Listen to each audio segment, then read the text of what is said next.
Picture this, it's 4:20 in the morning on September 21st, 2006. The space shuttle Atlantis gracefully touches down on runway 33 at the Kennedy Space Center in Florida, 13 days in orbit, a mission that was supposed to be routine, just another delivery to the International Space Station. But what happened during those 2 weeks? Why was the landing delayed by a full day? What could have happened up there that made NASA, with all its precision and protocols, so hesitant to bring their crew back to Earth? As the shuttle descends, the tension on the ground is palpable. You can almost hear the whispers among the team at Mission Control, eyes glued to the monitors, searching for any signs of trouble. Then, a few days after their return, something unexpected happens. An astronaut, ready to share her experience from this mission in a public ceremony, suddenly collapses mid-sentence. A stunned audience watches as she struggles to find her words and composure, only to faint again. What was she about to reveal? Imagine you're the one looking up at the night sky, knowing that out there, 300 kilometers above, astronauts were seeing things they couldn't explain. Strange objects moving alongside the shuttle, following its every move at impossible speeds. What were they? Why did NASA delay the landing, and why is there still so much secrecy around what they saw? Stay with me as we uncover one of the most intriguing and mysterious incidents in the history of space exploration.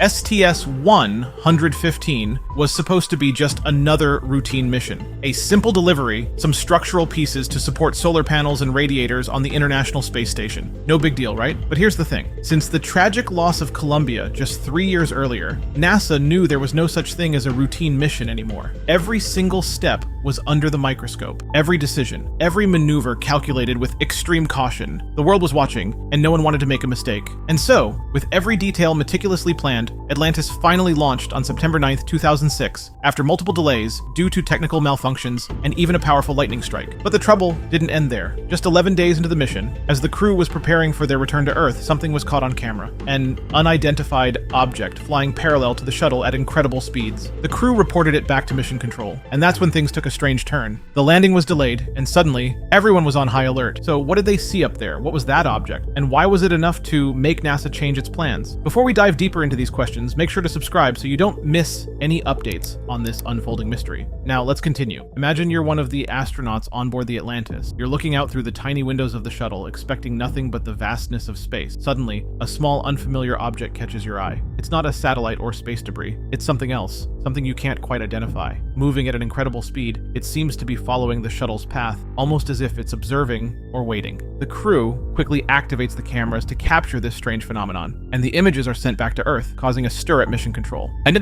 back on the ground, the scientists and engineers at NASA are glued to their screens. The footage shows not one, but multiple objects with strange, almost organic shapes, moving in formation with the shuttle. At first, there's disbelief. Could it be a trick of the light, or some kind of camera glitch? But as more observations come in, the reality sets in. These things are real, and they're traveling at 27,000 kilometers per hour, right alongside Atlantis. The mission that was meant to be routine has now become a puzzle that no one can immediately solve. NASA's decision is swift: delay the landing by 24 hours. They need time to analyze the footage, to try and understand what they're dealing with. In the meantime, you can feel the tension growing among the crew. What could these objects be? Are they dangerous? As they wait for answers, one thing becomes clear. This is no longer just a mission of science and exploration, it's become a story of the unknown, a confrontation with mysteries that remain just out of reach. Now imagine yourself sitting in Mission Control. The room is tense, filled with a quiet urgency. The team is faced with a difficult decision. Do they bring Atlantis home or keep the crew in orbit longer, risking more encounters with these unknown objects? The flight director, Wayne Hale, speaks with the mission commander, Brent Jett, who's still up there in the cold, unforgiving expanse of space. Jett reports seeing something new. Another object, closer this time, moving in that same eerie, deliberate way. It's almost as if it's watching them. Every second counts. The team on the ground runs through a list of possible explanations. Debris from the shuttle, maybe ice from the fuel lines, or something else entirely. But here's where things get more complicated. If it's debris, it could mean that a piece of the shuttle itself has broken loose. Maybe even something critical, like a tile from the thermal shield. Memories of the Columbia disaster are still fresh. They know how serious even the smallest damage can be. And then the weather report comes in. Strong winds and turbulence at Kennedy Space Center, right at the edge of safety limits. The decision is made. Delay the landing by another 24 hours. As the hours tick by, the crew performs another round of checks and inspections, hoping for some clarity, some clue about these mysterious objects. But the questions only multiply. What are they really dealing with? Is it something mundane like debris, or is it something truly extraordinary, something we're not meant to understand? For now, They can only wait, their fate hanging in the balance between the known dangers of space and the unknown mysteries they've just begun to uncover. Alright, as the final 24 hours pass, the crew of Atlantis braces themselves for whatever might come next. The cameras are scanning, the instruments are all on high alert, and everyone is on edge. But slowly, a picture begins to form. The analysts at NASA conclude that the objects aren't alien visitors or mysterious entities. They're likely pieces of insulation or debris that have broken off the shuttle itself, drifting at high speeds alongside them.